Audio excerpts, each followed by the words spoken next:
Alright, so in today's video, we're playing with our caulk.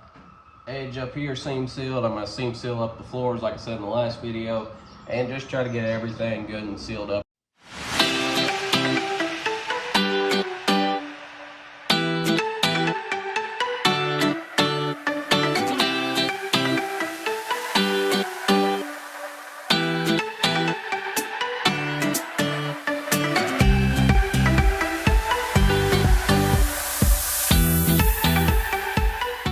Go ahead and get my inner fender here. Shit. That's bad. This is a nice shirt too. My friend's gonna be mad about that one. Well, what are you going to do? I paid $8 for this. It's a nice shirt, but I paid $8 for it, so it could be worse. That sucks though. Anyway, I need to get the inside edge of this all the way up. And on top of this weld, and all that cleaned up real nice. It's not gonna look the prettiest, but it'll serve a purpose. That's all that matters.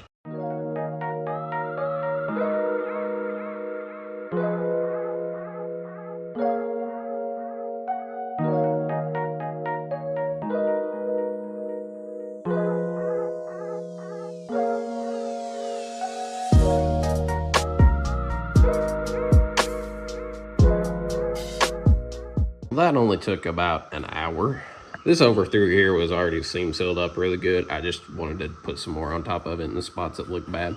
All this had been seam sealed. Like I said, he just did a lot of it half-assed, so I had to re-go over everything.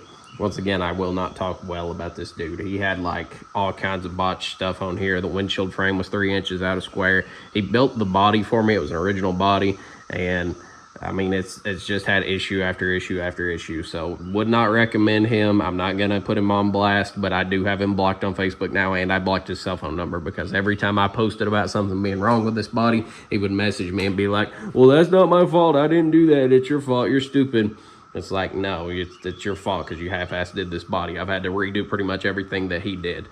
So would not recommend him. But anyway, here's all the seam seal back here. Looks pretty dang good. Got every little crack and crevice in the firewall and in here. Got all this up here. I had some holes I drilled for the inner fender pop rivets that I wanted to cover up right here. It kind of just spurted its way through. So, I mean, it is what it is. You'll never see it under the inner fender here anyway. Covered up my welds right here. Did the underside of the fenders. Did down through here and under there and across the doorpost, door pillar. Did my welds up here. Finished them all out. Got them all seam sealed up too. Inside the fenders, obviously, back there against the firewall. All this over here. So yeah, it should be pretty sealed up now. I'm gonna try to get a steering column in here and mount that up so we can drive it onto a trailer whenever we decide to take it over for paint. All right, so now we're gonna try to get the steering column in here. Pretty sure this is how this is supposed to hold it in there. It sure doesn't seem to want to line up correctly. I'm pretty sure that's how it's supposed to be held in. This. Yeah, that's how it goes in. I wonder if I can put it in there without the column in and then slide the column over it. I doubt it because look how tight it is.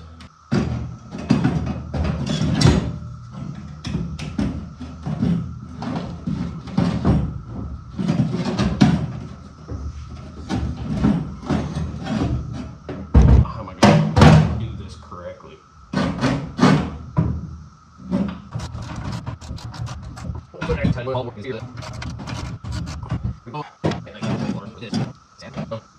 I've now very unfortunately realized that if you hook the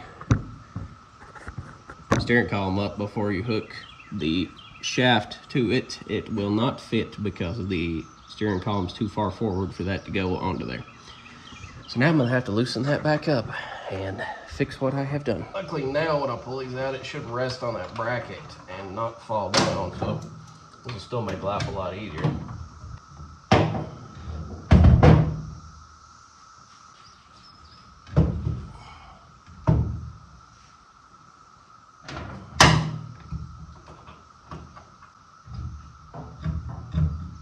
Aha!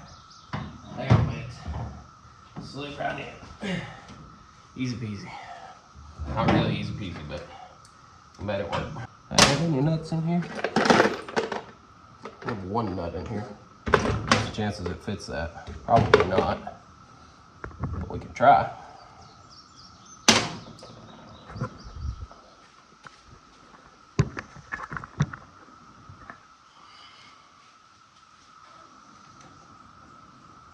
Oh baby, it does fit. Okay, it took me a long time to find it, but I found it. Doesn't have to be super mega uber tight. We're not driving out on the road. We're just driving onto a trailer. Might actually end up not having to remake brake lines. I'm not sure. These brake lines are gonna be tight in here. We'll find out in a second. Huh, there we go. We got the clutch linkage. The clutch is linked up. So now, Rover will steer. Let's see if we can turn the steering wheel. My wheels are barely off the ground on these jack stands. We should be able to turn it now. Oh yeah. Oh yeah. Rover steering now.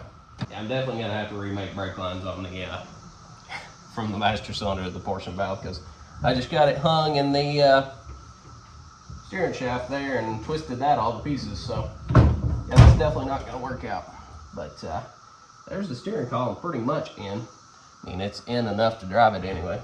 I'll show you a view of all the suspension working like it should. All the driving components working like they should.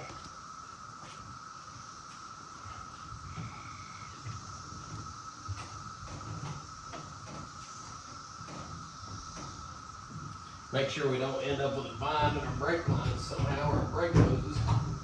That would be unfortunate. Don't think we're binding up anywhere though. While I'm here, I'm spraying the inside inner fenders with Rust-Oleum undercoating too. That way I can give it that match to the Raptor liner on the firewall and stuff. It's not the best stuff ever, but it's not the worst stuff ever either. It'll work for what I'm doing. Y'all gotta remember too, this is not a $80,000 or $100,000 build. I am doing this in my garage on a budget, on a semi-budget anyway, as a 28-year-old dude. So nothing here is coyote swapped and all that good stuff. We just making it run and drive and making a rust-free Bronco. That's about it.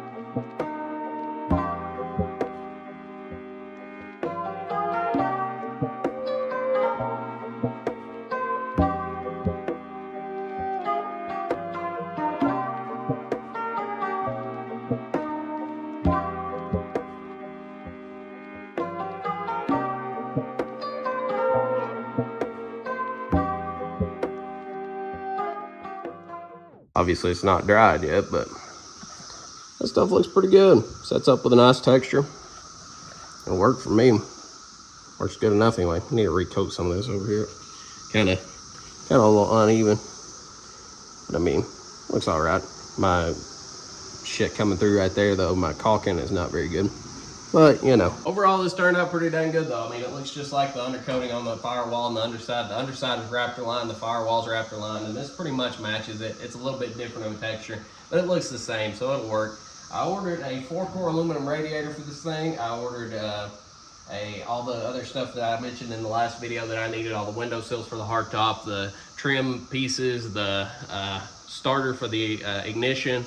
I ordered, I can't even remember all, but all that stuff's coming in. We got to get it swapped over. I've still got to make brake lines for the thing, but we got everything seam sealed up, got it painted on the front, and we're pretty much ready for it to go over to paint. So hopefully you guys enjoyed. I know this will be a long video. I've been recording all day, but hopefully you enjoyed, and I'll talk to you guys in the next one.